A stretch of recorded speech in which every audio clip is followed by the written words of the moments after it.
You got it. Thank you very much, Elaine. I'm just going to go back to the beginning of where my talk should have been. There we go. Okay. Thank you very much for your kind words, Elaine, and welcome to everybody. Thank you. Happy first day of spring. I'm so excited to have this many people join us this afternoon. It's marvelous to see how many people are going to be out there planting for pollinators and doing things to make their gardens beautiful too. There's a few things that I wanted to talk about today, and I'll try to be quick so that Phil's got lots of time to tell you about how to grow the plants for the pollinators. So I'll talk a little bit about planned or accidental type of landscaping, and what does the accidental landscaping mean? Like, what does it show us? I'll talk a little bit about native plants, nativars and cultivars, because I think Phil's going to talk a little bit more about that than I am. And a little bit about the ecological benefits of using native plants compared to other types of plants. So accidental landscaping, what on earth do I mean by accidental landscaping? Because the plants themselves know exactly what they're doing, but sometimes they're not doing it the way we thought they would. So I call that part things like where they pop up and to be accidental landscaping. And sometimes it's good, sometimes not, but through it all, we can discover places to make homes for the pollinators using our native plants. This was one of the books that really got me excited about 5 years ago for planting native plants. Thomas Rayner and Claudia West are both traditionally trained landscape designers, but Thomas Rayner was looking at his neighbor's little strip that's got various names for very weedy in front of by the sidewalk one day, and realized that his neighbor had 26 different species or so of different plants, insects, and everything else, and he had grass on his. So he started rethinking what it is to grow in an urban environment, and he cultivates the idea of planting in communities, and those communities include the insects and the people as well as the animals, because the people are the ones taking care, so they need to be part of the community. Keep the existing habitat and choose the plants that like it. Makes life so much simpler when you're planting for the native plants, especially for them, but also, you know, it helps with the other horticultural plants too. This is one of the examples of the community plantings that I was involved with in Edmonton through the Edmonton Native Plant Society. Two of us who live, one lady who lives right on the pond and I only lived a couple of blocks away, decided we were tired of the Canada thistles that were growing there, and we just started pulling them. It's a kilometer around. We didn't get that far. We stuck to the 1/3 of the pond that's right beside her property, but nevertheless, it made a huge difference to how many what's usually called weedy plants that are in there. The pollinators still love them, but we needed to bring in some other plants. So we ended up working with the city. The city's... You can come. The city started growing native plants for us. We gave them the seed. The Native Plant Society gave them the seed. The city started growing the plants for us and has continued to do that, and now use them for other projects as well. And then we had volunteers from businesses came to help us through their volunteer programs, and city workers. So we had 3 city departments plus our own neighborhood communities to help plant and care for this after about 2 years. So that was an amazing community of people growing communities of plants. The second book that got me really excited about this last year was Nature's Best Hope, because I was thinking, I've got 25 feet by 100 feet, mostly covered by house. Like, how on earth am I love this gazebo. Now nice. You know why I'm talking about it all the time. Yeah, I know, because I said, you know, because when you're doing the workshop or we're in meetings. Linda, can you please mute yourself? Linda Stumpf, can you please mute yourself? Thank you. Oh, sorry. Yeah, there'll be lots of time for questions, and I'm glad for your enthusiasm. Like, that's great. But I was having trouble concentrating, so thanks. Thank you for that. So this book, I found it very exciting because Douglas Ptolemy is a researcher, but he wrote this book to get people to understand that we can do things right in our own yard. We don't have to wait for government to do things. So that got me hugely excited. And the insects and the plants living in the city are as urban as us in that they have to have different skills. There's more room in our own yards collectively. When you look at all the garden space, all the businesses, the houses together, there's actually more room for native plants and for pollinators than there is in the parks. Here in Regina, if we all got together and just put 1 square meter in, we would be equal to the parks. And the prairie hasn't left our cities. It's just been hidden. A little bit's paved, but mostly we're just growing other things than the prairie plants.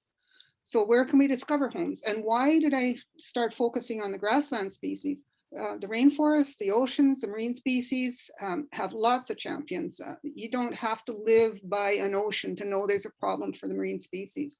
But compared to the total North American population, there's less than 4 million of us living in the cities on the prairies. So there's not a lot of people to see the changes that are happening to our prairies.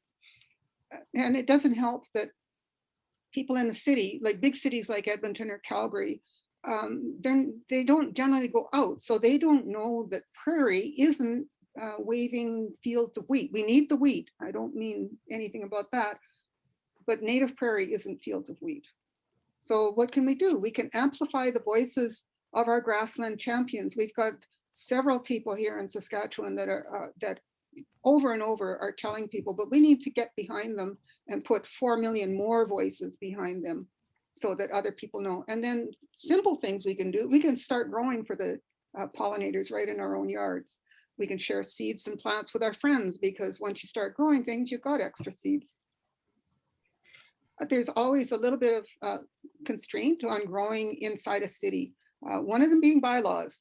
And then there's things like architectural controls. There's several communities in Regina that have architectural controls. They're usually minimums, not maximums, but you still have to consider them.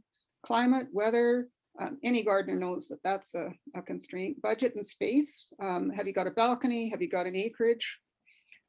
Plant availability, especially when you're growing native plants. It's getting a little bit easier to find them, but still availability is a problem. Plant knowledge, what do you know about them? How willing are you to experiment? And your physical abilities.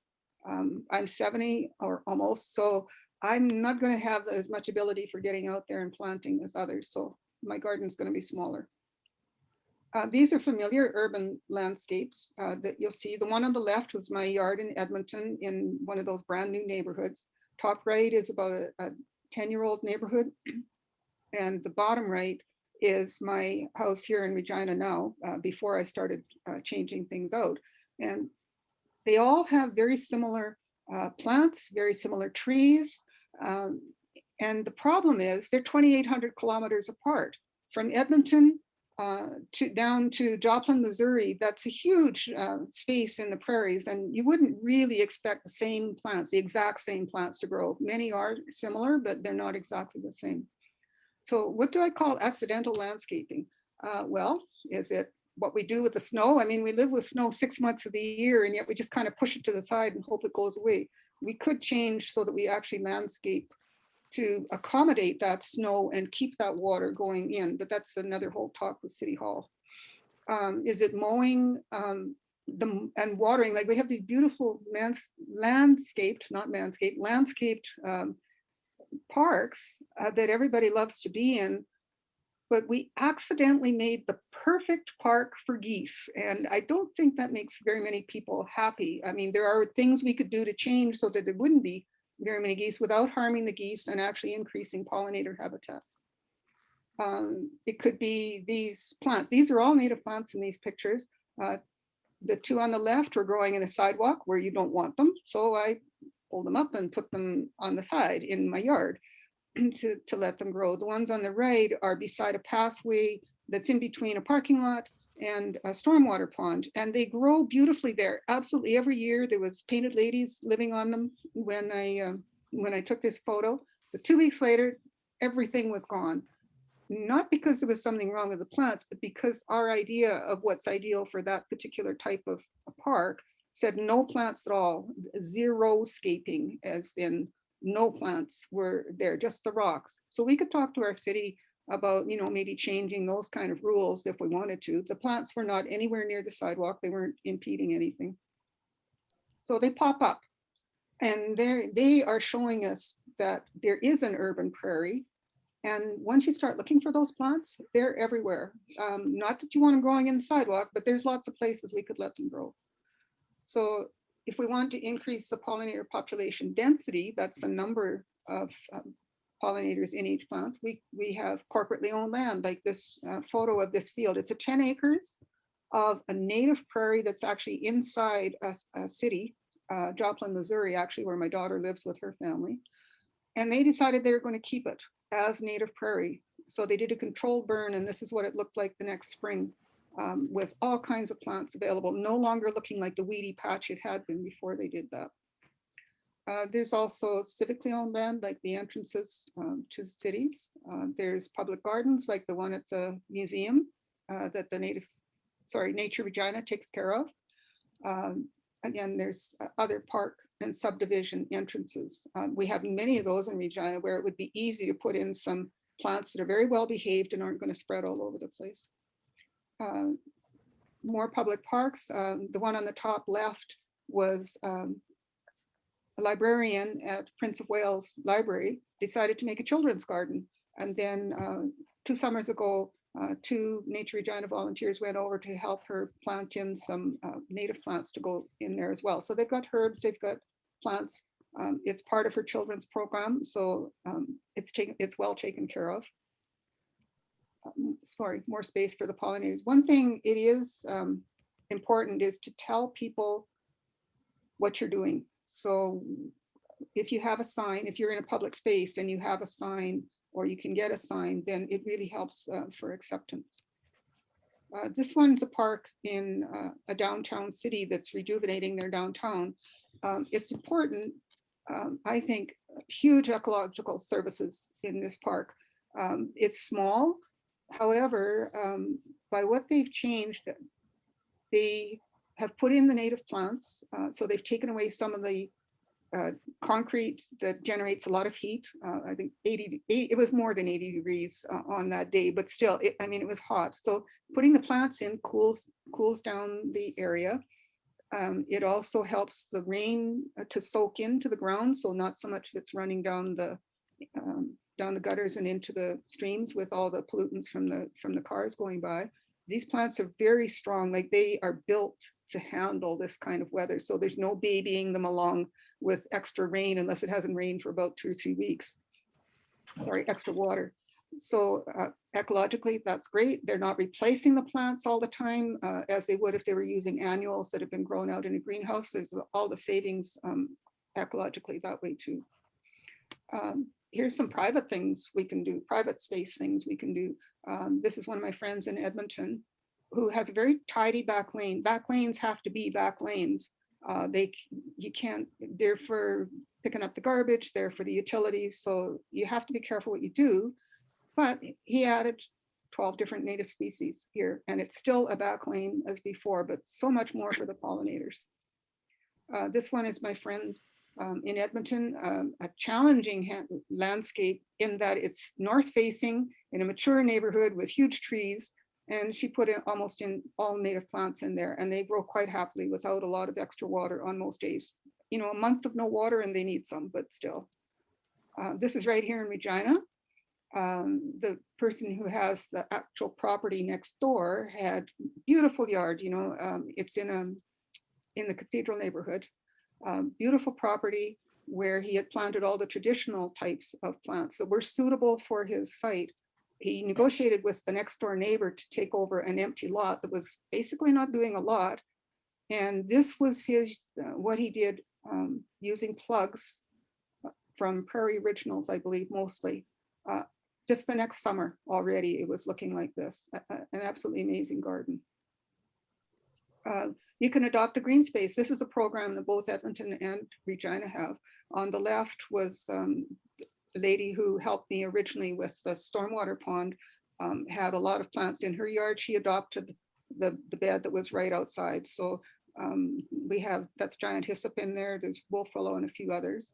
But nevertheless, it only took 2 years for those plants that started as plugs to look wonderful in this one spot and add to the diversity. On the right-hand side is the one I'm excited about because it's right here in Regina.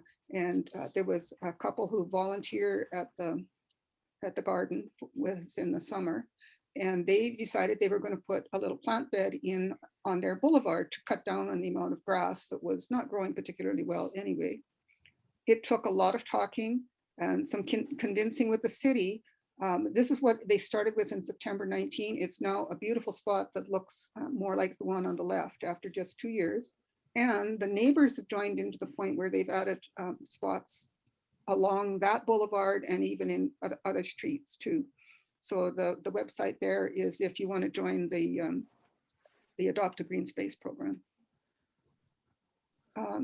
In the cities, this was a new urban neighborhood, actually my yard, and I used pots because it was a tiny yard, only 30 feet wide by about 24 long.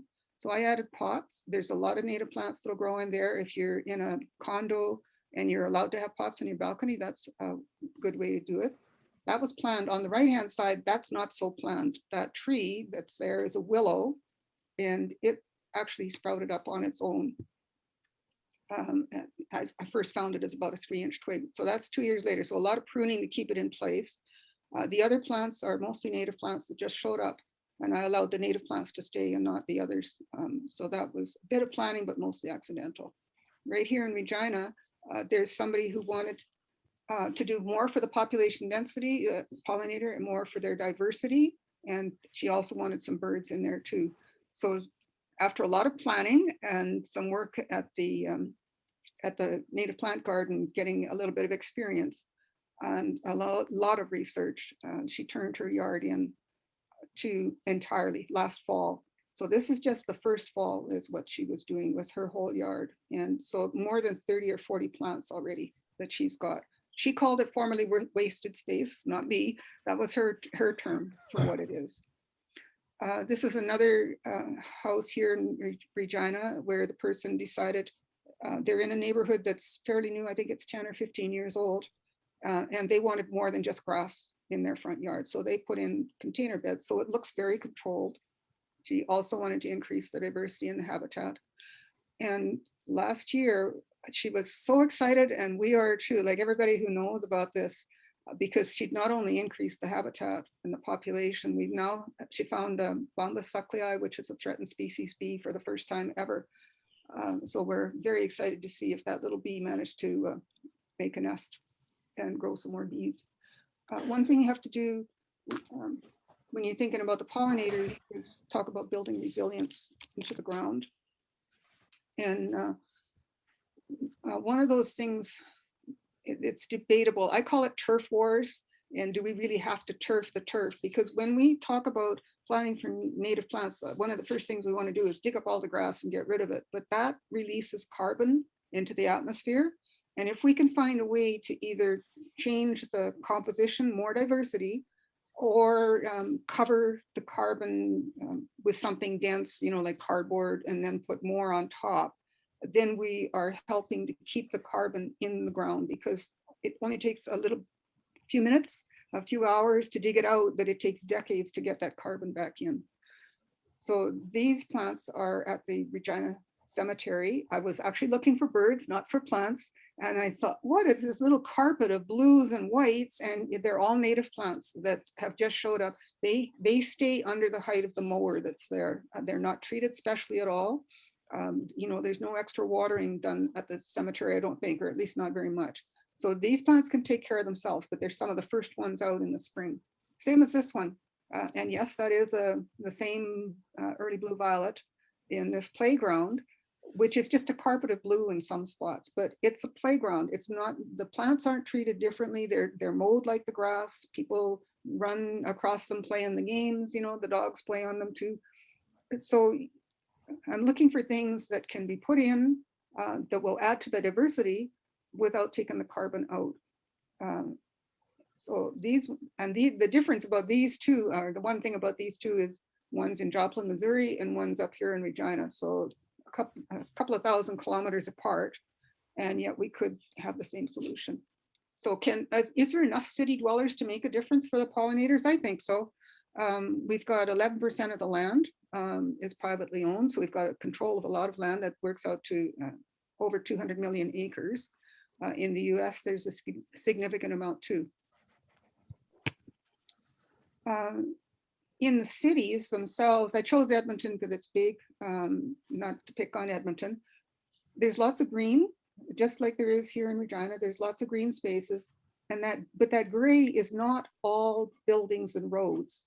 There's a lot of that gray is actually our yards around our houses. But half the populations on the prairie live in an urban area. So that's why I think it's important. Even Weyburn, much green as they have, there's still more green than what it looks like on the maps. So 4 million of us, or just about 4 million, we can make a difference. So what if each homeowner planted just 1 square meter in their yard?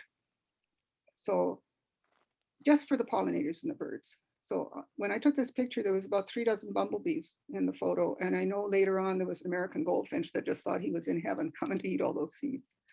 Each business owner, Nature Regina gave the plants to this business owner to start, just to have some plants in her planters on 13th Ave, I think she is. And then she had planted more things along the side, but that's almost a square kilometer right there for hers. So what if it was every industrial site, every office, every school, every apartment, every condo had just 1 square meter, you know, that would be huge. That's 9 million, almost 4 million square meters. Some cities, it would equal the existing green space. Here in Regina, it would. We'd have almost 1 million. If I did it right in my head, we would have, what's 600,000? Sorry, I'll skip the math. But if we put 10 plants in each one of these square meters, for across the whole prairies, that would be 39 million more plants. This is that same stormwater pond just a year and a half after we planted some asters in with the grasses there. And it was huge how they took off, and the other ones, and they didn't overtake it. They found ways to get along with things. 75% of the pollinators can live on just one of the native plant families, which is the asters. Goldenrods and sunflowers are actually all in the same family. And if we plant communities of plants rather than just specimens, then we can take care of more than just one plant, more than just one bee or one insect. If you plant about 10 for each, then you reduce the bees' commute time, which is huge for the little bees. Some of them are only 5 millimeters long, like they're tiny, so they only fly less than 50 feet. In the first place. So if you've got a spot for them, 10 plants for them, they'll be happy all summer. And give the plants a little bit of chance to choose their friends and who they want to grow with. Here's what I was thinking of for the bees. Not all of them are honeybees, but nevertheless, 1,100 bees to make that pound of honey, and flying 156 kilometers per bee is a lot of flying time. If we're planting in the city, we need to help the pollinators with earlier planting. So find things that they can eat in the spring, like this, like these willows. Trees are hugely important in the spring. And then later in the fall, like the monarchs and the birds need their energy for flying south again. So the longer the season, the better. Some of the spring plants, like the 2 on the left, actually start blooming again in the fall. The chances of them making seeds is next to nil, but they do feed the bees that are still around. And these plants were still blooming into October when we got that hard freeze. They didn't stop. And even then they were trying after, but they had no more flowers.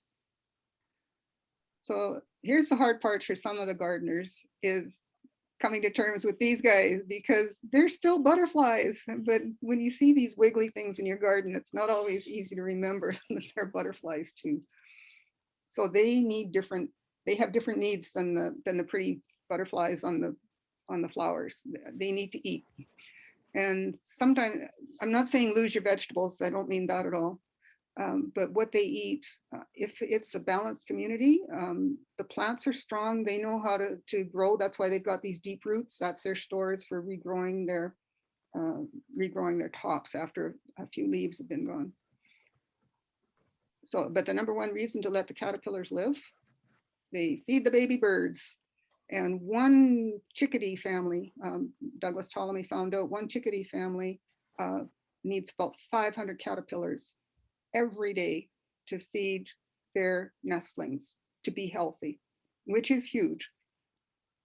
The little lacewing on the left is another one that helps control the insects that we don't want.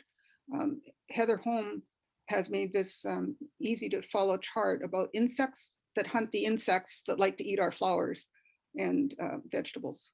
So that one's available online. All of Heather Holm's charts are free for educational purposes. She does have a website there as well. So one thing I had to remember when I was redoing that yard that had so much creeping bellflower and so much quackgrass was that these pollinators were counting on my dandelions. So I had to be a little careful to get things in. If we plant in communities rather than specimens, the plants are happier, they'll last longer. There's about 5 different plants in this one little clump, all of them native plants. That's at the garden in the museum. But they chose themselves. We didn't deliberately plant them together. They were plants that decided they like growing together. So happy pollinators, happy plants, and happy gardeners if you don't have to move things around. We do need to take care of the pollinators growing in the ground too. Like most of them are ground nesters. Some of them are not. Some of them nest in stems. But we need to make sure that we allow space around our plants for them as well. One of the things is a little bit of airspace, growing different things to condition the soil. Like if we have multiple species, then we'll have better soil because it'll be more resilient. This little bee that's in here is a Hunt's bumblebee. I watched her and her sisters go into the ground in 24 times in the space of 2 weeks while I was out gardening in my yard in an area that I just hadn't got around to planting. And I thought it was too wet for them, but they'd come out, wash themselves off, and then go back in and do it again when they've been visiting some more plants. Here's a tough part for us this time of year. I want to get out in the garden too, but can you resist the urge? This little butterfly that was, it doesn't look like a butterfly right now. It turns out it's actually a swallowtail butterfly. I was cleaning up actually in the fall, and I thought I was staying shallow enough, but it was just less than an inch under the leaf litter in the fall. So that was when I learned to leave the leaf litter be, if it's not too deep, because there's all kinds of insects that are counting on having that protection. So I covered it up, and there were swallowtails the next year. So I don't know if it was that one. But yes, if you could wait in the spring until it's at least 10 degrees out, that'll make a huge difference. The other thing is when you leave the soil open a bit and it's not all covered, then there's room for the things that the insects and the birds need too. This flicker is making sure that there was going to be no ants in my house because he sat there for about 20 minutes just finding all the ants he could possibly get. So there was research that was done in Virginia, recent research that was done in Virginia comparing native plants, nativars, which are very similar. They still have the same Latin name, but they have been changed, and cultivars and what the different bee species liked. And they found that the bees do have preferences. There was, in all cases but one, the bees preferred the native plants. And it wasn't just that it wasn't that they wouldn't visit the other plants, it was that they had to do more visits to more plants to get the same nutrition. Chet Neufeld from Native Plant Society of Saskatchewan made this wallet card. So on this card, I love this card because you can have it beside you when you're ordering online or take it with you to the store. On the left are the problematic plants. They're either invasives or they're plants that for some reason, some ecological reason, we should limit them and not be promoting them. On the right-hand side are the native plants that are similar in appearance or similar to where they would like to be, but they're better for the pollinators and better for ecologically.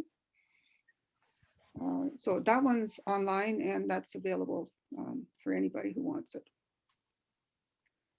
We have joined the Butterfly Way. There's at least 4 people in Regina, and there's, I think, 17 over the whole province who became Butterfly Way Rangers last year or this year, which is part of the David Suzuki Foundation for program to increase the plantings for pollinators, and they call it the Butterfly Way. So hopefully you're going to be hearing a lot about that. The museum has told me that they're interested in joining in with it, and I'm hoping to find lots of people who want to join in with us too. So if you would like to be a pollinator, as they call them in Calgary, and join the Seed Sitters Club and want to grow more, Nature Regina has seeds, many seeds of some species, and some seeds only of other species. But give us contact me through Nature Regina if you wish, and I will let you know what seeds we have available this year. So thank you very much to the people who lent me their photos, to Chet for his Native Plant Society wallet card and the other information you can get from him. Elaine, thanks for hosting us. And to each of the people who find a spot for pollinators and native bees and others, pollinators, plants in their yards this year. Thank you very much. And I'll turn it back over to Elaine, if I can find my, that's what I had to do. Stop sharing. There we go. Great. Thank you very much, Gail. But so hang on to those questions, write them down, put them in the chat, and now I'll turn it over to Phil, who's going to take you down another path here in our garden talk. Thank you, Elaine, for the introduction, and thank you, Gail, for the excellent presentation. You have wonderful photographs. Now I'm going to put my very wordy slides up. I do have a number of photos too, but I also have a number of a lot of words here. But the idea is that this presentation is going to be taped or recorded, and so that people can go back over. And I don't intend to read this line by line, so people can go back over it and pick out the parts that they want a little bit more a closer read of it. So, oops, there. So I'm going to be sort of summarizing some of the things that Gail talked about, and repetition is never a bad thing, as long as there's not too much of it. So I'm going to talk about what a native plant is. I'm going to talk as well about the pollinators and the types of wildlife that are attracted to the kind of native plants that we're talking about. And then I'm going to get to the part that really, I guess I was asked to talk about, and that's how do we plant these things? How do we get them started? Where can we put them? What do we do with the soil, for the soil to prepare it? So what's a native plant? Well, as you've heard, it's something that's grown wild in this area. And there are all kinds of debates about, when I say this area, what is this area? How big is this region? Does it spread from Edmonton down to Missouri, or does it spread from Moose Jaw to Indian Head, or how big is this area? And you go to a lot of books, a lot of excellent books, and they will talk about prairie plants. And they will be tall grass prairie, there'll be short grass prairie, and there'll be mixed prairie. And they will have a very large range. What I try to do, and what I'm going to be talking about in this presentation, is the ones that we find here in southern Saskatchewan, and probably in the drier parts of southern Manitoba and in Alberta too.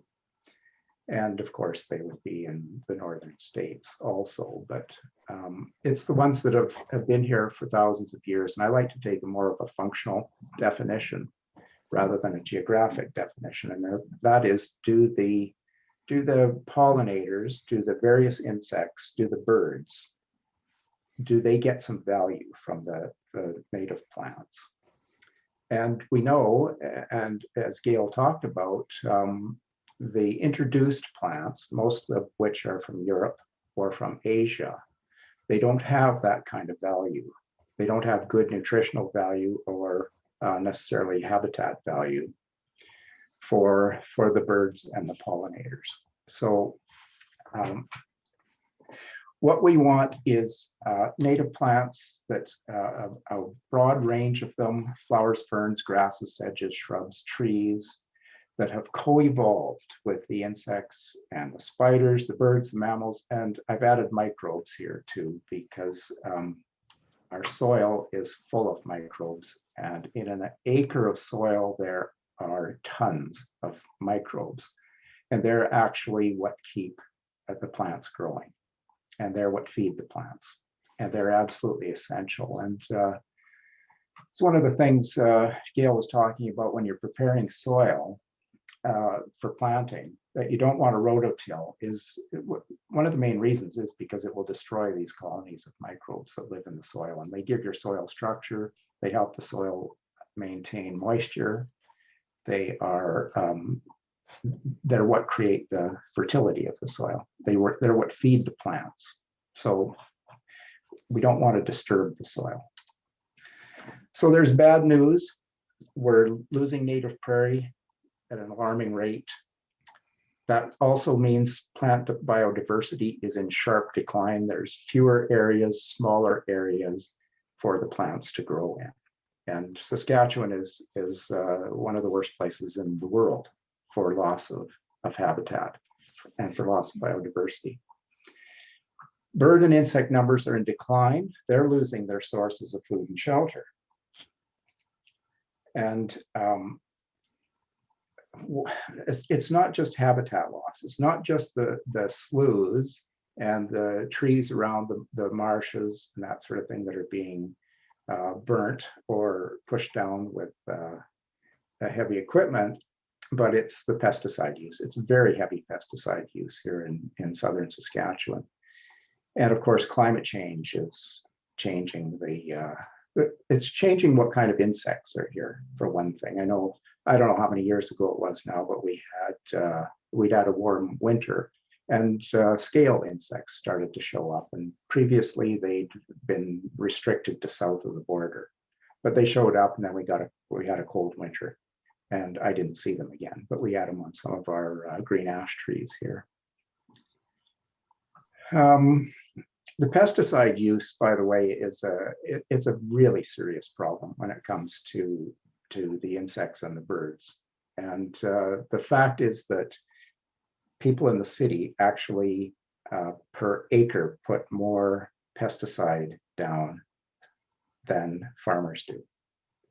So we're heavier users here. A lot of other cities in Canada actually ban that practice. And I actually think that we should be doing that too. And it would be up to the municipality, the city, to enact such a law. But it's something that's essential. We have to restrict that use, and it's not just insecticides, but it's the herbicides as well. So humans can't survive without insects. The insects pollinate most of the plants that we eat, either directly or that we eat indirectly through other animals that we eat. So the insects can live without humans, but unfortunately, we don't do anything for them. But there is some good news. We've got the opportunity to create habitat. Gail gave some excellent examples of places that have been doing just that. And it can be a very small space, or it can be a very large space. And we can do this in the city, and it is quite possible that we can find allies at the city and maybe the Provincial Capital Commission, and so that we can convert parks to and ditches and rights of way and that sort of thing into native habitat. Again, we can stop killing insects with pesticides, if we go after a pest, that pest that we think is eating our plant, and with a spray, we're also killing the beneficial predator that would have killed that insect had we not intervened with our chemical. And the sad fact is that pests that survive getting sprayed, they reproduce very quickly, and their predator reproduces very slowly. And so that you have these outbreaks, you have this continuous seesawing of the return of the pest, followed by a slow, very slow return of the predator. And the predators just can't keep up. So as I heard Gail say at one point, we need to create a balance. And so what I try to do in my garden and in any garden that I have any design input into is to encourage people to have the type of plants, have the type of habitat that invites in a lot of insects. And these insects will be your allies, but they will not pester you. They will pester the pests. And so I think that's the goal. And in my own garden here, I haven't used chemicals for, well, since it was planted about 25 years ago. So, and we don't have an insect pest problem at all. So why are native plants so important? Well, they help restore biodiversity and habitat. So biodiversity it's the variety of life that we have living in our environment. So whether that's insects or whether it's plants, trees, birds, the whole range. And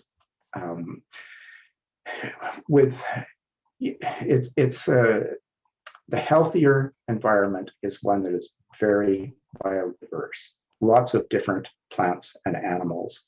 And the same goes for habitat, with lots of different types of plants that can feed and support the wildlife. Native plants are excellent sources of nectar and pollen for bees, butterflies, and the pollinators, many other pollinators. Well, bats are good pollinators that people don't really think about very much. And some beetles are pollinators. Native plants can be hosts for butterfly and moth caterpillars, and you need to accept some chewing. You might lose a leaf or two. That's not an emergency. That's just life going on in the garden. If there gets to be too many caterpillars on a particular plant, and it depends on the type of caterpillar. You know, if it's on your cabbage, it's one thing, but if it's on a milkweed, it's something different. And you probably don't want those moths to eat your cabbage, and I would pull them off and step on them. And those, by the way, are not native caterpillars anyway. They're an introduced caterpillar. Whereas for the milkweed and so many other types of butterflies that we have here, and they're caterpillars that are growing on your plants, they won't be growing on your vegetables likely. They'll be growing more on your native plants. So let them have a bit of it. The reality is that some of those beneficial predators that I was talking about, they will also reduce your numbers of caterpillars. Birds will also reduce your number of caterpillars. So even if it is for a butterfly that you've been longing to see forever, there's going to be some loss in the caterpillar world, and largely to birds. Birds feed caterpillars to their young, as Gail said. The caterpillars are essential. Without those caterpillars, our bird populations are going to decrease and are increasing because we just don't have the caterpillars that we need for a healthy bird population. The native plants also provide shelter for beneficial insects. So I'm thinking here of any of the plants that you leave up over the winter, and you should actually leave them all up. So it's the very beneficial insects, ground beetles, centipedes, and there's a long list of insects that will live at the base of, say, your little blue stem grasses. So we have some superb grasses that do very well in our type of environment. And I have a short list of them later on in the talk here, but grasses make really good habitat, and the seeds also provide food for birds through the winter. I also, like Gail, I leave plants up all winter long. The no plant gets sheared until the spring, and so it'll be April, it'll be next month, and then I'll start to cut the tops down. But there's many good reasons for keeping your perennial plants and grasses up, standing all winter, and again, it's for mostly for food, it's for habitat, and it's for snow collection. If you've got plants there, it will help retain the snow.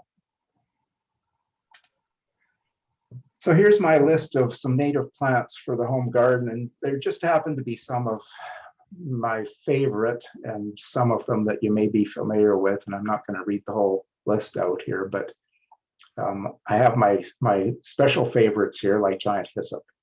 It's just a beautiful, very reliable plant, and you can actually find it in the odd garden center here in the city nowadays, or well, eventually you will once they open. Things like goldenrod, false sunflower, and bee balm or wild bergamot. Joe Pyeweed, beautiful. These are beautiful plants. So they're valuable for so many reasons. They're valuable to butterflies, they're valuable to bees, they're valuable to the birds, and they're valuable to the humans who like to see beautiful plants in their yards. So some of the grasses, big blue stem, little blue stem, prairie dropseed, purple oak grass, Indian grass, and switchgrass. And some of these have started to become available at greenhouses here in the city. It was quite surprising last year that I found quite a lot of prairie dropseed and some little blue stem. Shrubs, well, we've got quite a variety of shrubs that grow in Saskatchewan, but things like the Saskatoon bush it's quite a beautiful bush, and it provides value year round. It's got the flowers in the spring that the pollinators love. It's got berries that the birds and the humans love, and it's a beautiful plant in the fall. High bush cranberry is another one that has all the similar qualities, and is quite good for caterpillars as well, certain types of caterpillars, as is nannyberry, got red osier dogwood, and others. And one of the things that I'm trying to do is to think about these plants with their scientific names, the genus and species. And it's not always that easy to do, but it's something to work on. And when you go looking for a native plant, especially if you're going to go to a garden center here in Regina, you should know what the scientific name is, because that will tell you what it says on the tag for that plant in the garden center. It will tell you whether you're actually getting a native plant or whether you're getting a hybridized version of it. Like one of the things that sometimes happen is the native plant gets crossed with an Asian plant because the hybridizer wants to create a longer flowering season for it. So you want to be a little bit careful with that. Go prepared. So here's the photos here are mostly from my own yard. I think they're all from my own yard and then one from neighbor's yard. But so here's a fall sunflower, Heliopsis helianthoides, that just sort of rolls off the tongue, the scientific name there. It's one of the easier ones to say. And with the painted lady butterfly, fall sunflowers are very easy to grow. And you see them all over Regina, you see them all over the province. And they're an outstanding plant for outstanding habitat plant for all of our pollinators and for our butterflies and birds. giant or anise hyssop is, this is in my front yard in my newly developed, what I consider my pollinator bed in the front yard, not far from the sidewalk. And this, I've got some more pictures of this later on, but this is just the giant hyssop here, the mauve colored plants. They're just a beautiful plant, and they're so reliable. And I highly recommend them. The bees just love them. You will never go to one of those flowers in the daylight hours and not see a few bees. And there's a close-up of the hyssop with some bumblebees. And there's my spotted Joe Pye weed.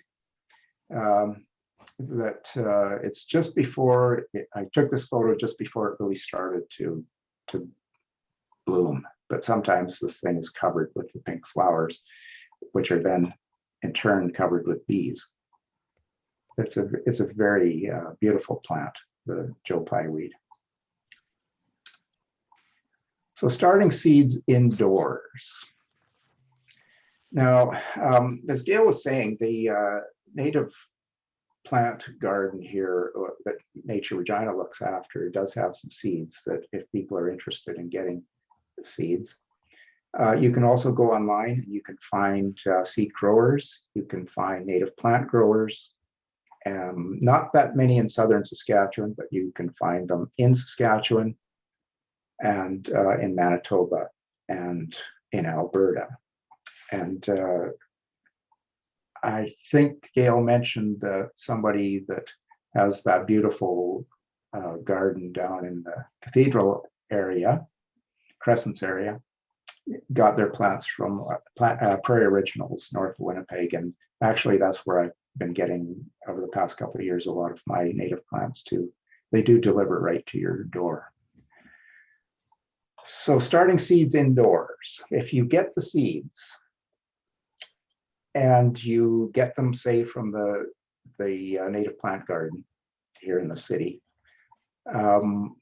well, always plant extra, that's a rule. So get lots of seeds, plant extra. Not every seed will germinate, but to encourage more of the seeds to germinate, it is a very good to required idea to do cold stratification, which means, which allows the seed coat to soften. When you're planting, even if you're starting the seeds indoors, think about what happens in nature. And that's that normally your flowering plant will develop its seeds in the summer or fall. They will drop on the ground and they will be subject to the harsh winter conditions, the wet, the dry, the intense cold. And so what you're trying to do is replicate that, but you can do it using your own fridge. Most prairie plants require cold stratification. Some don't, but by far most, and it's not going to hurt them if you follow this process.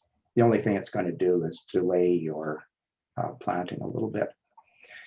So how to cold stratify at home is get the seeds from whatever kind of plant you want, whether it's an aster or it's the hyssop or the bergamot. Wrap the seeds in a moist but not wet paper towel, put in a plastic bag, and then store in the fridge for 4 to 6 weeks. It's pretty simple. And you just leave them there, don't touch them. Some will say as many as 8 weeks, but I'm thinking 4 to 6 weeks will do the job. Be sure that you label them so that you remember, so that you know what you've got, what seeds you've got in what bag. After that 4 to 6 week period, move those seeds into a small pot. I use soil, compost, and perlite mix. Heavy on the compost. The soil is usually some kind of seed starting soil, and unfortunately it's hard to get that stuff without it being full of peat moss. And the peat should really be left in the ground, but it's very hard to get a soil mix of any kind if you buy it commercially. That it's not mostly peat.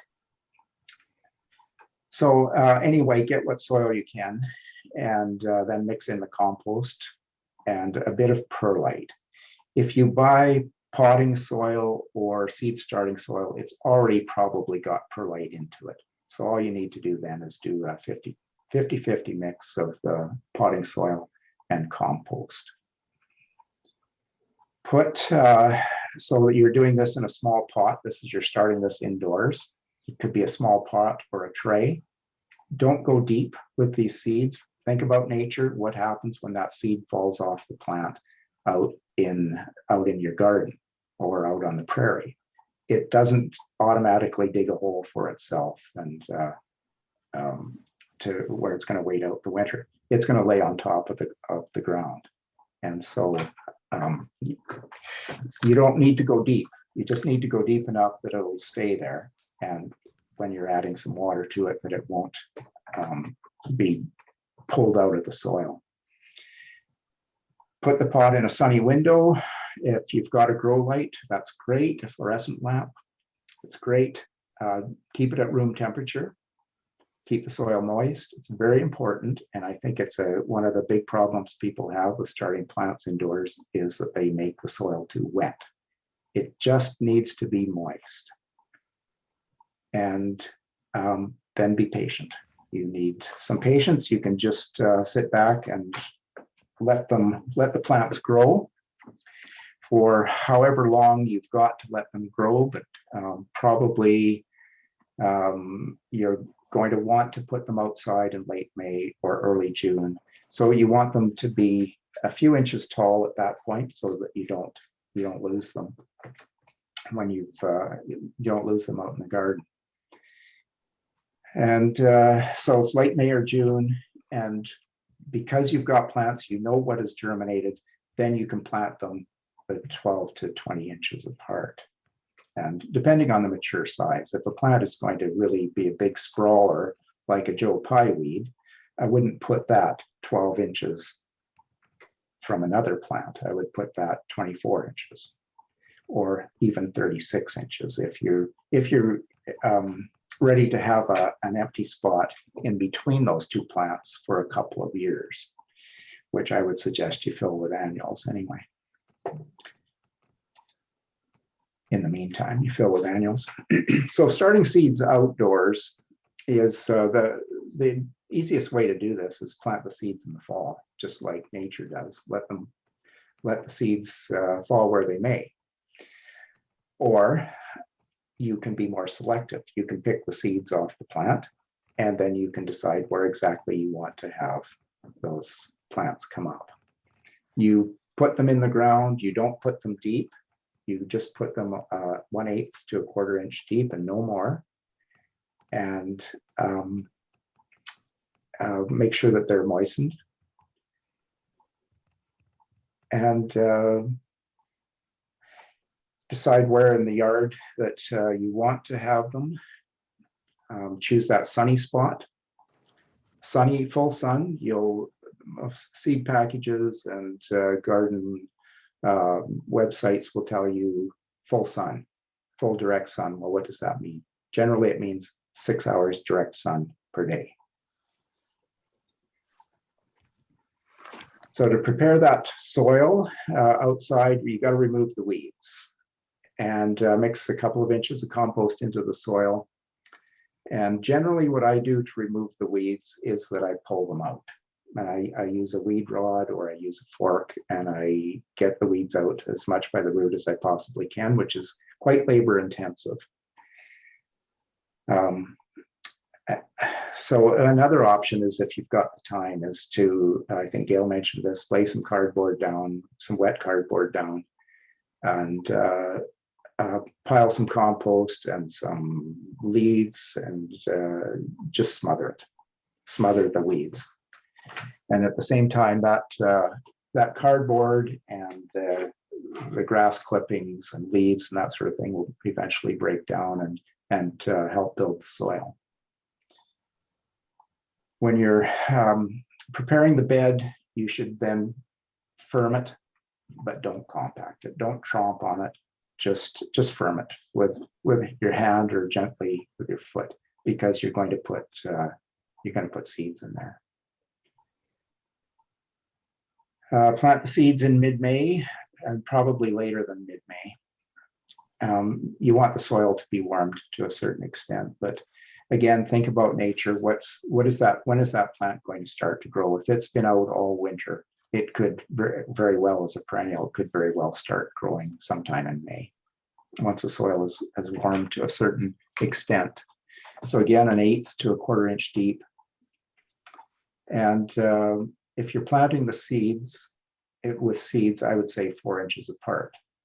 Again, not every seed is going to sprout, even if you've done the cold stratification. So make it 4 inches apart, and then you thin them later when to the distance apart that you think they should be. Again, keep the soil moist but not wet. I would not rely on nature to do this, because you just never know with our Saskatchewan springs, which have been quite dry in the last few years. And so you have to keep on top of that. Those things need some help. Those seeds need some help, and the young plants will need some help. So you keep a good eye on them. Again, moist, but decreasing the amount of water that you give them as time goes on. If you baby them too much and you keep them moist, you feed them all the time, they're not going to do the work of developing the roots. And you want them to develop good, deep roots, and you want them to do it quickly. So if you're keeping the soil too moist, then they're not likely to do that. They'll just wait till they get their next watering from you, and the roots won't develop, and you don't have a strong plant. So there's some alternatives to seed starting.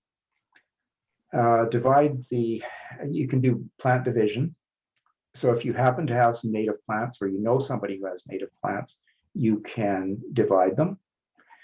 The only thing I'd say is do the division when they're not in flower. And otherwise, I'm not too fussy about as to when I do it. Generally, I do it when I have the time to do it. And often that's in the spring. Here's a rule that I'm sure everybody knows is do not remove plants from the wild. Leave them there. You try digging them up in the wild, and they may or may not make the trip into your garden, and they may not take to transplanting. So just don't do it. Seed collection is the preferred way, and or buy some plugs. There are the native garden centers that I talked about. I think there's one that's got a good reputation in Calgary as well. I think it's called ACLA or something like that. But you can get plugs from them as well. Their plugs are very small. They're young plants. So someone has started them for you. You don't have to have all that space in your house. And they're very reliable. You can plant them in the ground in late May. Or you can choose to buy more mature plants from the garden centers. And it's best to go to a native plant specialist rather than the ordinary garden centers. What I found is that people who work and own the garden centers, they maybe have a really good knowledge of what's a native plant, but as often as not, they don't have a good idea of what it is or why they're important or why anyone would want them. They want too often at the garden centers, they're looking for plants that have the biggest flowers, the longest flowering period. So some maintenance for outdoors. There's not a whole lot that you have to do. And it's one of the great things about native plants is I'm always amazed at how little work it does take. What I would recommend is mulching around the plants once they're up and visible and the soil has warmed enough. So this is probably be in early June. Mix around or mulch around the plants with compost if you have compost. You can also buy compost, and places like PV Mart and the odd garden center has some quite good compost. I like something that's called farm compost, higher standard. Comes in a black bag. I've been using that for a couple of years, even though I have my own compost bins, but I can't get enough compost is the reality.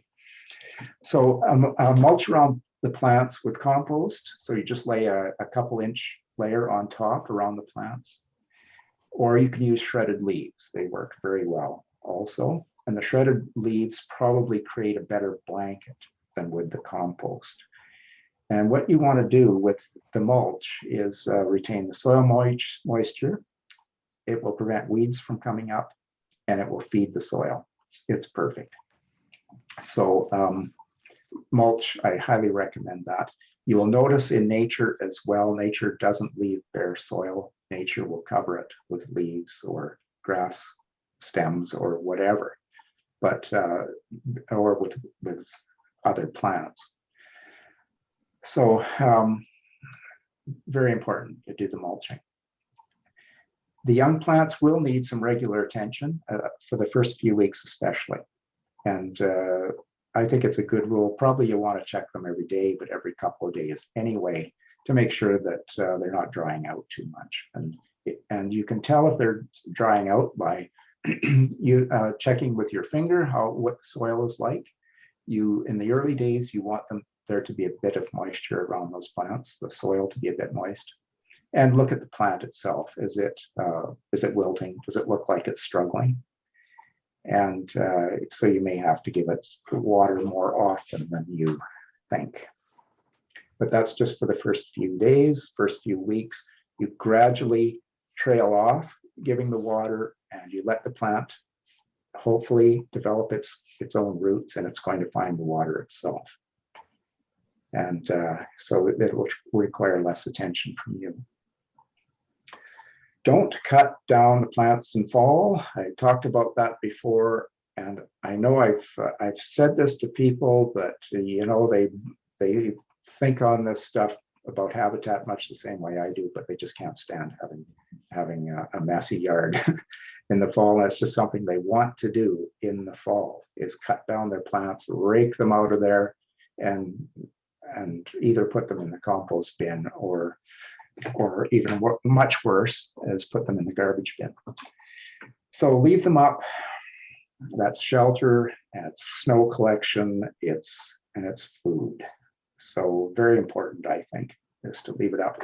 And really, once the snow is on the ground, who notices that you left some plants up over the winter? I've been doing it for 20 years probably here in the city, leaving the plants up all winter and never got a complaint. Cut plants down in April. That's probably the best time before the growth has started. Sometimes I'm a little behind, so the plant has already started to show some green growth at the base, but that's okay. You can still chop and drop, meaning clip the stems, the leaves and stems out of there and let them drop around the plant as mulch, or you can put in the compost bin. Native plants seldom need fertilizing. This is another one of the wonderful things about native plants. They just need ordinary soil. And we don't generally have just ordinary soil here in Regina. We've got a lot of subsoil that's been brought to the surface over the years, and that's been compacted. And so generally, that's why I would always recommend adding compost to your soil and to your bed. That would be the source of fertilizer. Compost is not rich in say, nitrogen, for example. It's got very little nitrogen in it, but it has some nitrogen in it. If you let the plants, the leaves of the plants fall to the ground, remember the microbes that I talked about, the bacteria and the fungus in the soil, they will convert those leaves. They will convert any of the mulch that you've put on there. They will convert that into plant food. And that is the way to go, because that will build really good, healthy soil as well. And all of those microbes in the soil, there's microbes on the plants as well, but they're one of your number one ways of avoiding disease, plant disease. So you really want to have a healthy microbial population, and that's part of the habitat, and it's part of the native habitat here.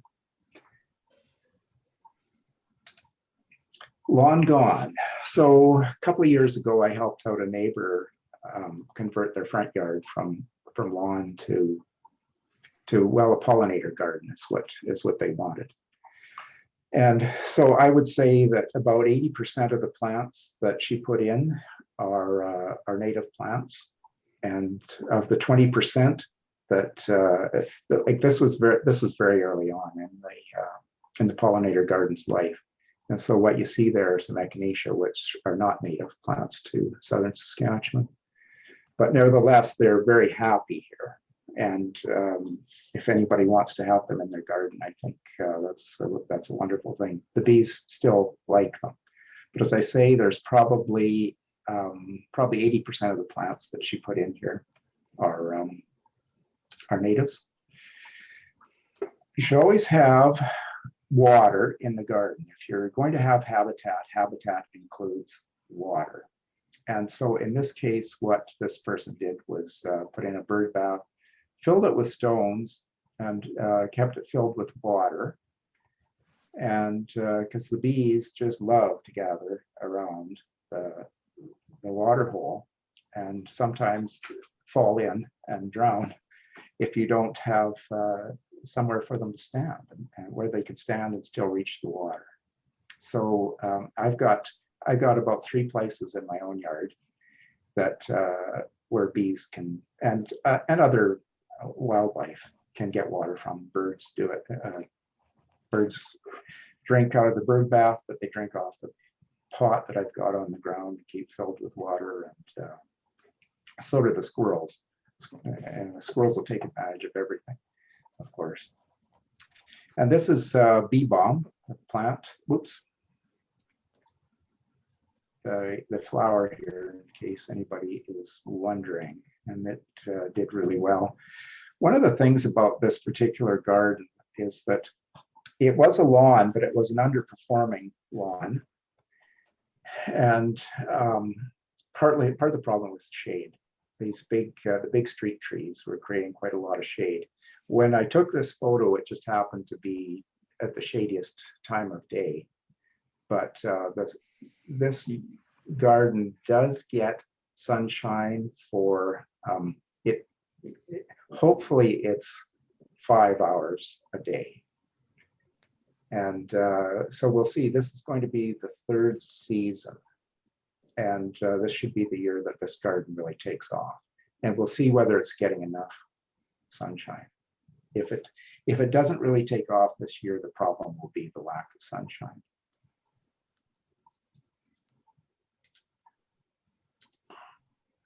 And then a couple of years ago, I got the idea that I needed to, well, we've been doing this process for a number of years now. That's converting our plants that are not native. We're removing them and replacing them with natives. So what you see here in this picture is a mix of plants, native and non-native. So the tall plant on the right is a lilac, not a native. And we've got a carigana down there in the middle that was planted 25 years ago, same with a lilac. So I did remove there were 3 lilacs there, and I've removed one of them. But I've replaced this, I prepared this bed by digging up lawn. I dug it with a fork and a shovel, and I pulled out all the grass rhizomes and put them in the compost. And then I added a little bit of compost to this bed. And this first year, I planted these in the spring. It's a combination of plants that I bought in a greenhouse and garden center, and that I started on my own. And so that was year 1. Usually everybody will say that it takes 3 years for things to really take off in the garden. And generally that's a good rule. But here was the next year, second year for that same bed. And in the first year, what I had done to fill in some of the gaps between the new native plants was I put in some good pollinator annuals. And few of these are, well, none of them are native to here. So things like this, the pink flower here is Cosmos, it's a very famous pollinator plant, though, even though it's not native to here, but the bees do love it. And I have some other plants in here. I think I had some marigolds and things like that to just fill in the gaps for this first season. And they don't all show up very well in this particular picture. And it's just the time of year that I took it. It was very early on. And then this was in the second year, and I didn't worry about getting the annuals in for the second year because all of the native plants had expanded to such an extent that I didn't have any gaps at all. And so in this bed, I've called it the pollinator bed, but it could just as easily be called the native habitat bed. So the yellow flowers are the false sunflowers. The pink are bee balm. The mauve, of course, are the giant hyssop.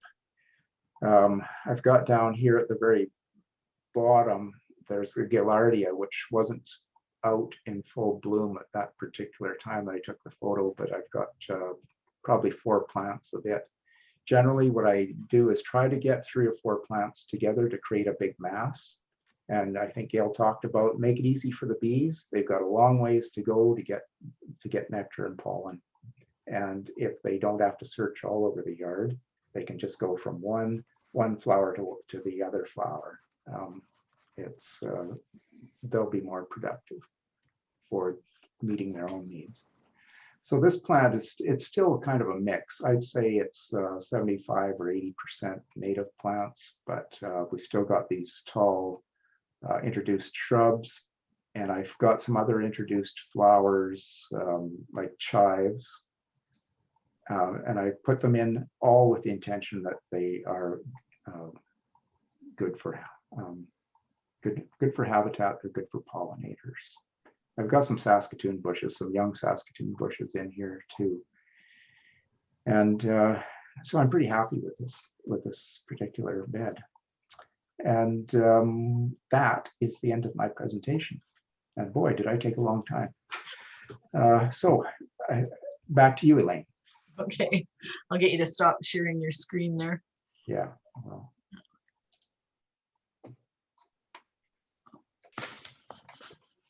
Figure out how. There we go. That was great. Thank you very much, both Phil and Gail.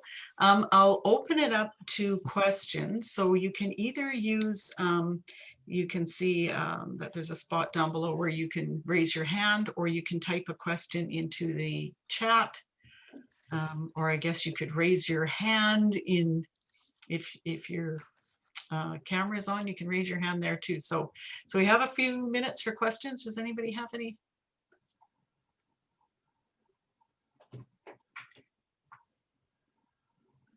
Elaine, my chat has been disabled. Oh, well, Something who you need did to say? that? Huh, I'm not sure what happened there. All right, well then let's just get people to raise their hands. I might have done that inadvertently, and now's not the time to get me to fix it. We can use up the rest of our time. So does anybody have, if no one has, I have my hand up. oh, you've got your hand up. I wasn't sure what you were There's a doing hand. there, Ingrid. There's Go both the ahead. hands. Go I ahead. was trying to Ingrid. open the chat and I couldn't. And Okay. then I was looking for the hand. It's a different one to the one I'm used to. All right, go ahead, Ingrid. Okay, I have a couple of questions. So the Gail, the charts that you showed, I think you said her name was Heather Holmes. Yeah.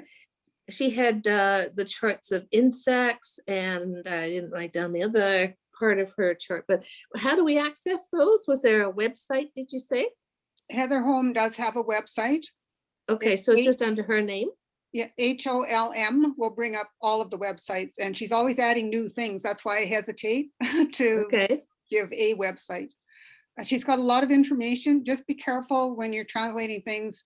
to Saskatchewan, like I can help you substitute true Saskatchewan plants. There's a lot of Oh, plants great. that do grow in both places though, and the insects are pretty much the same. All right. And okay, thank you.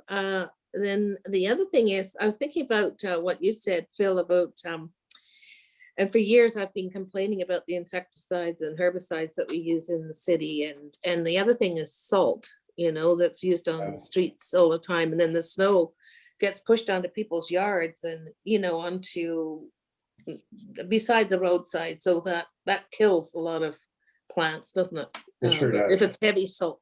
But I'm also thinking about, you know, people in Regina are so happy that we don't have any mosquitoes anymore.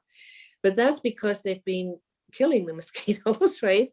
And they put oil, I think, on the surface of the waters around the city because that drowns the larvae. But you know, then the birds don't have insects to eat. So, you know, I'm just wondering, you know, has anyone done a study on, because we used to have a huge, I mean, I hated the mosquitoes because you couldn't even go outside and enjoy yourself, right? They'd just be like swarming because that's the natural habitat for them in this area when it's a bit swampy, you know, if we've had a bit of wet weather. So the mosquitoes, and then I want to know about are there grasses that grow quite well in shade, some of the native grasses that would grow well in sort of a mostly shaded area? Because I've got an area at the back that I've got grass in and I mow it, but you know, I don't want to do that. I'd rather have native plants in there. I've got haskellts. I've got 3 haskell bushes. And so in and around that would just, it might as well have it all, you know, native. Purple oak grass is a nice grass, Okay, thank you. and it grows in shade. It's semi-shade to shade. Excellent. Thank you. Do either one of you want to tackle the mosquito question or? Well, you know, it's something nobody talks about. Exactly. You know, it is part of the problem. Like nobody wants the mosquitoes here.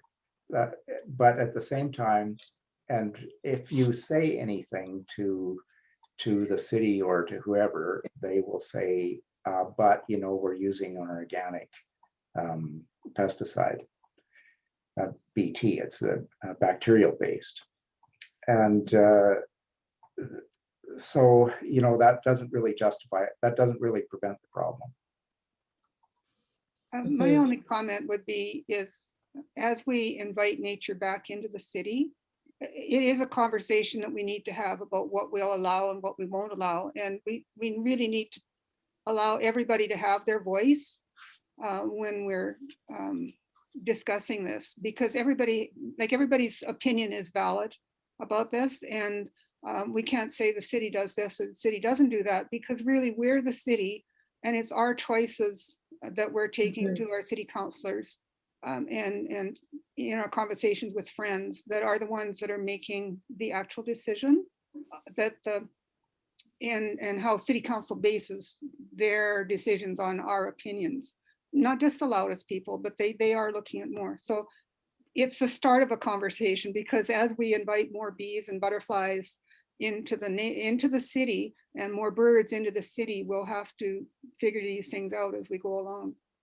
Well, the BT is used for aphids as well, and I think the idea with the mosquitoes is to kill the larvae, and I think the idea is smothering them with a type of oil. But then they also go through the community here, and they're spraying, well, it's maybe insecticidal soap as well on aphids, spraying the various trees. And you know, so it's that different model. It's that idea that you attack and kill the insects, those that are the pests, not understanding that you're also killing those insects and birds that depend on them, on those pests for food. And you know, it's because things are out of balance, I think is the issue. Okay. We don't want to allow it to get back into balance. Okay. So we'll just move on to Amanda's had her hand up here. Amanda, yeah. Hi, Amanda. Are you muted? Are you muted? Yep. Are you mute? Can you unmute yourself?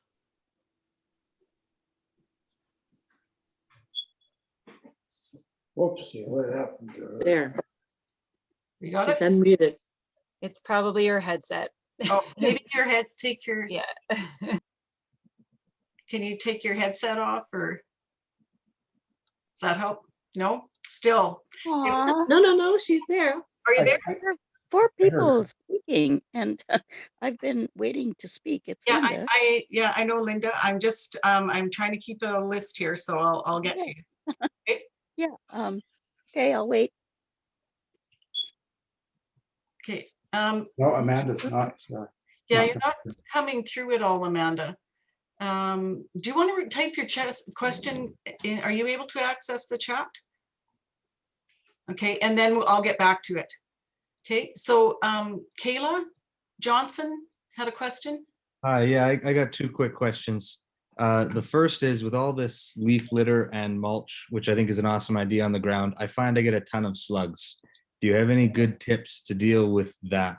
And then my second question is, where is the best place nearest Regina to get plugs of some of these native plants? As far as the slugs go, my own method of getting them under control, at least, is to have places like the leaf mulch or like the planks that are out in my vegetable garden. And that's a place that they go in the daytime. And so I rudely go and disturb their sleep during the sunny hours of the day, and I step on them.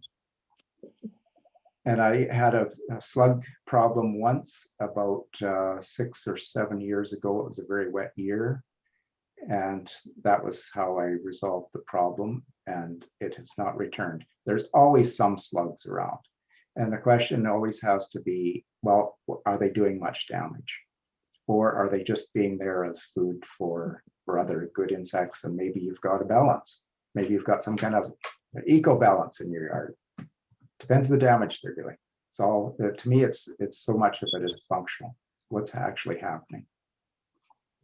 One thing I'd like to add is some of those beneficial insects that were on the list of Heather Holmes actually will attack slugs. So if you wanted to look up that list, there may be ways that you can encourage those insects to come into your yard and take care of your slug problem for you too. One of the things that you'll find in when you overturn your mulch or you overturn planks or wherever the slugs are sleeping is you'll often find a centipede there. And the centipedes are their enemy, are the enemy of the slugs. And so they're eating the slugs. I think ground beetles do too. And ground beetles do their work at night.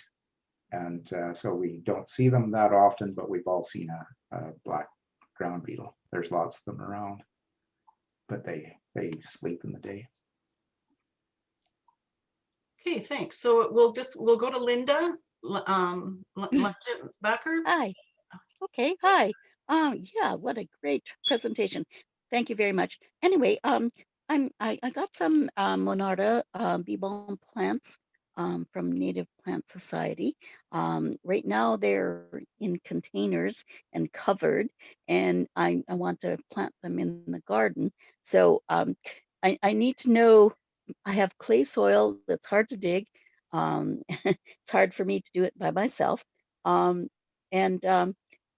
Like where and how much leaf mulch should I add when I do put them in the ground in May? I would suggest, Linda, that what you do is you amend that soil, that clay soil with compost.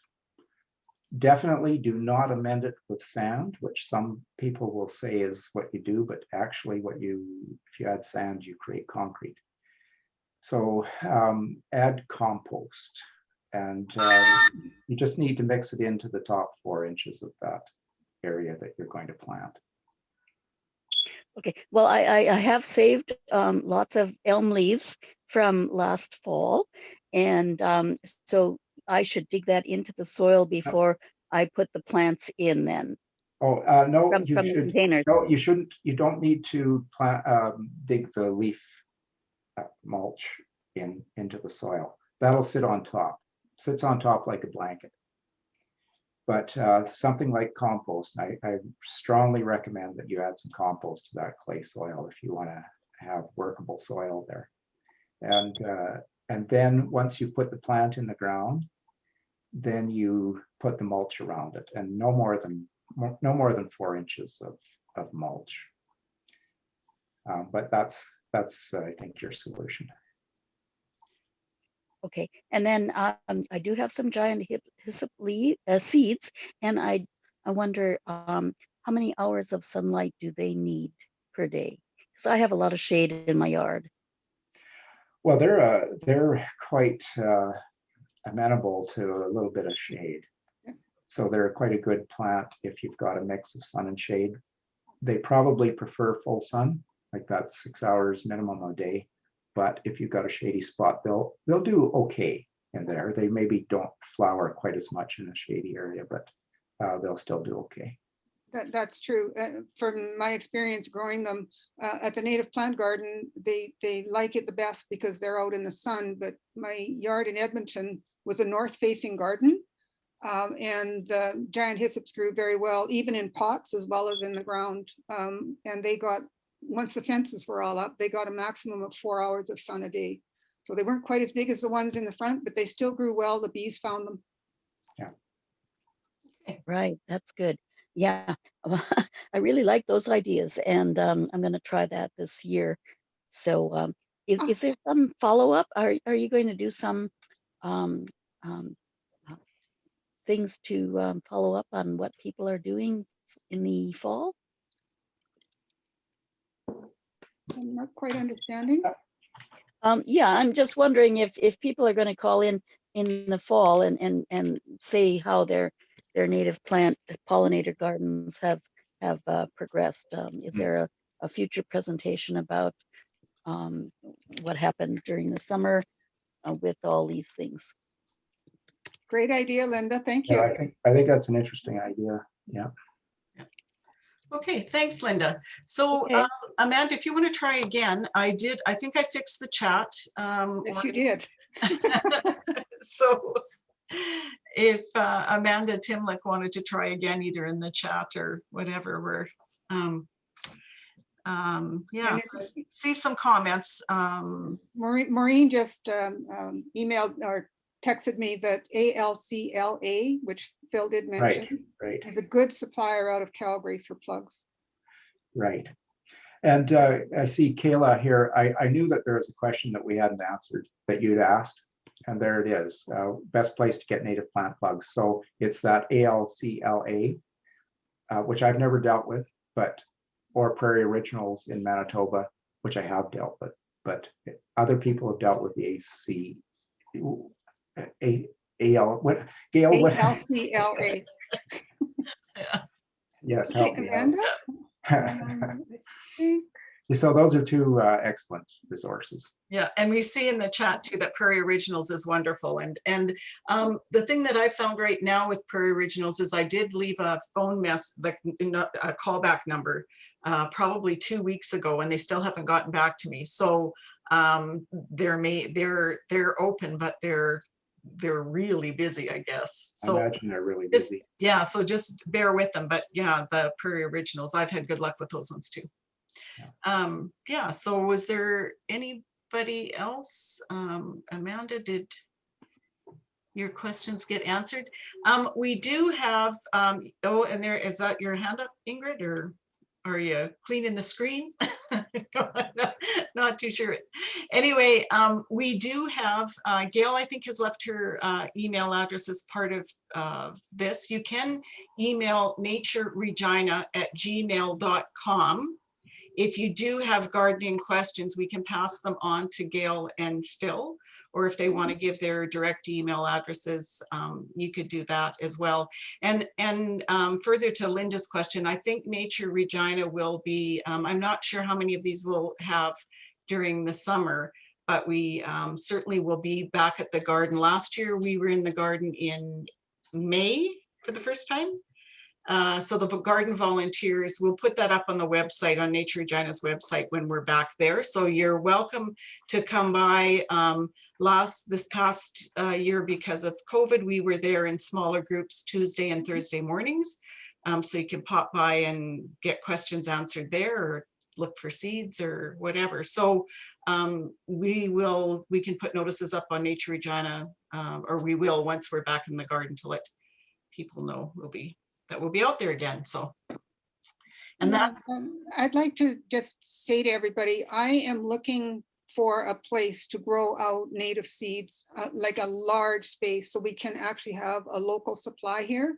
So if anybody hears about somebody who's got an area where we could figure out whether it's volunteers or part volunteers and part employees, where we can grow native plants that's close to Regina, I would love to hear from them. Or if you know anybody who's got space that's willing to lend it out to us, I'd like to figure out something, because getting local plants from southern Saskatchewan is tough.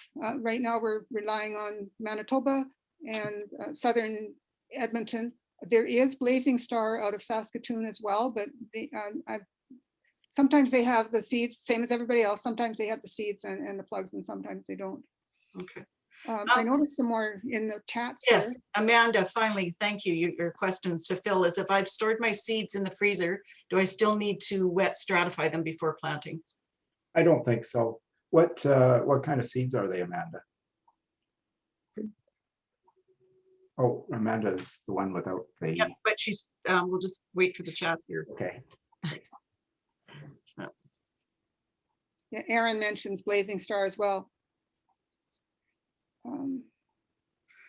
And grass seeds, I've gotten grass seed from Hannah Seeds in Alberta as well. And they mail them out as well too. I had to buy it in a bit bigger quantity because they're normally, we just did a very small patch in our yard. And so they, if you can find somebody that wants to go in with you, that helps. But otherwise, you know, they're trying to sell in larger quantities. So, okay. Okay. So Did Amanda's question come across, or she's answer? got a variety of seeds. She was gifted 40 different varieties. Oh, wow. Oh boy. Amanda, if you want to get hold of me, I'll help you sort out which ones are need to be stratified. Or Prairie Moon website out of the US is an excellent one. They have pictures of the plants along with how to start them and what type of stratification they need. So it's Prairie Moon. But I am very willing to sit down with you and go through the seed list that you have if you would like to know which ones to stratify and which ones not. Okay, and I see a response from Peyton is that have you looked at buying farm or acreage property to do this planting you spoke of? I don't have any money for buying anything, and Nature Regina doesn't either. So that would mean looking for a grant to do that. And the city actually has a big piece of property that they talk about leasing, but I don't know if we would qualify. I haven't talked to them about that. It's over in the northeast, I believe, by the landfill. So there are possibilities, but we're looking for something at the moment that involves no cash. And Ingrid is asking where to get the purple oak grass, but she needs only enough for 16 square feet. I've got some plants in my yard, but they're very small, but I got them from Prairie Originals. Okay. And Ingrid's got a friend in McLean who has land and may like to help. That would be awesome. That's that nice. awesome. And have a talk with your friend. Yeah, this thing's almost gonna die here, I think this. Okay. I did, it is plugged in, it's still.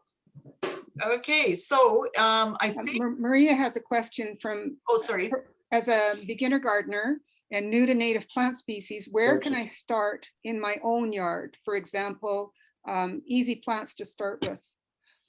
So my suggestion would be plants like the giant hyssop, meadow blazing star, wild bergamot. Those are all taller plants, and there's shorter plants that we can help you with too, like wild blue flax, hairy golden aster.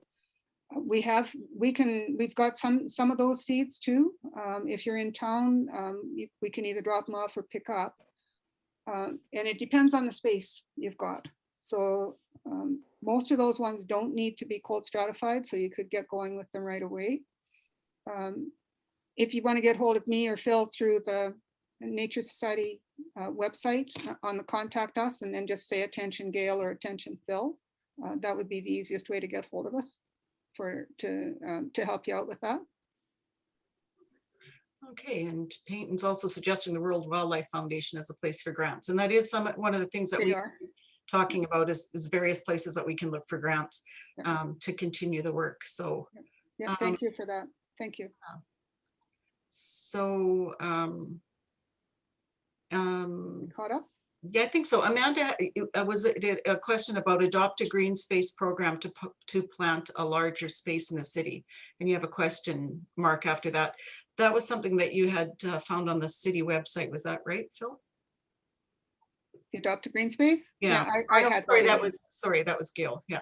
Yes, I did. It is there. And I think originally they were looking for people to just take care of beds so that they were tidy, no garbage in them and things like that.